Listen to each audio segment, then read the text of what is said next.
Hi dear students, ഏവർക്കും toss അക്കാഡമിയുടെ ക്ലാസ്സുകളിലേക്ക് സ്വാഗതം.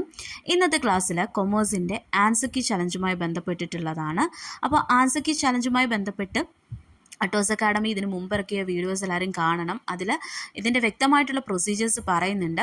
അപ്പോൾ ഈ ഒരു ക്ലാസ്സിൽ നമുക്ക് ചാലഞ്ച് ചെയ്യാൻ പറ്റുന്ന ക്വസ്റ്റ്യൻസ് ഏതൊക്കെയാണെന്നുള്ളതാണ്. അപ്പോൾ പാർട്ട് എയിലെ 12th ക്വസ്റ്റ്യനും അതുപോലെ തന്നെ പാർട്ട് ബിയിലെ 72ാമത്തെ ക്വസ്റ്റ്യൻസും നമുക്ക് ചാലഞ്ച് ചെയ്യാൻ പറ്റും കൊമേഴ്സ് പേപ്പറിൽ നിന്ന്.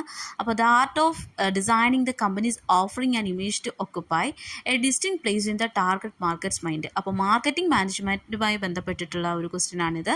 ഇവിടെ കറക്റ്റ് ആൻസർ എന്ന് പറയുന്നത് ബ്രാൻഡ് പൊസിഷനിങ് എന്ന്. കാരണം കോട്ട്ലർ ആൻഡ് ആംസ്ട്രോങ് ബ്രാൻഡ് പൊസിഷനിങ്ങിനെ കുറിച്ച് ഡിഫൈൻ ചെയ്യുന്നത് ഇങ്ങനെയാണ്: the act of designing the companies offering an image to occupy a distinct place in the mind of target market. അപ്പോൾ കറക്റ്റ് ആൻസർ ബ്രാൻഡ് പൊസിഷനിങ് ആണ്. പക്ഷെ നമുക്ക് തന്നിരിക്കുന്ന ആൻസർ കീയിലെ ആൻസർ എന്ന് പറയുന്നത് ഓപ്ഷൻ ബി മാർക്ക്ഡ് പൊസിഷനിങ് ആണ്. അപ്പോൾ ഇത് നമുക്ക് ധൈര്യമായിട്ട് ചാലഞ്ച് ചെയ്യാൻ സാധിക്കും. അതിന് വേണ്ടിയിട്ടുള്ള പ്രൂഫ് ഞാൻ ഈ ഒരു സ്ലൈഡിൻ്റെ എൻഡിൽ കൊടുത്തിട്ടുണ്ട്. അപ്പോൾ അതിൻ്റെ അടിസ്ഥാനത്തിലും അതുപോലെ ഡെഫിനിഷനും ഞാൻ ഈ ഒരു സ്ലൈഡിൽ ഉൾപ്പെടുത്തിയിട്ടുണ്ട്. ഈ പറഞ്ഞ പ്രൂഫുകളുടെ അടിസ്ഥാനത്തിൽ നമുക്ക് ഈ ഒരു ആൻസർക്ക് എന്ത് ചെയ്യാൻ പറ്റും? ചാലഞ്ച് ചെയ്യാൻ സാധിക്കുന്നതാണ്. അപ്പോൾ എല്ലാവരും എത്രയും വേഗം പോയി ഒരു ആൻസർക്ക് ചാലഞ്ച് ചെയ്യണം. അതിന് വേണ്ടിയിട്ടുള്ള സ്റ്റെപ്സും കാര്യങ്ങളും എല്ലാം നമ്മുടെ ടോസ് അക്കാഡമിയുടെ ക്ലാസ്സുകളിൽ പുറത്ത് വിട്ടിട്ടുണ്ട്.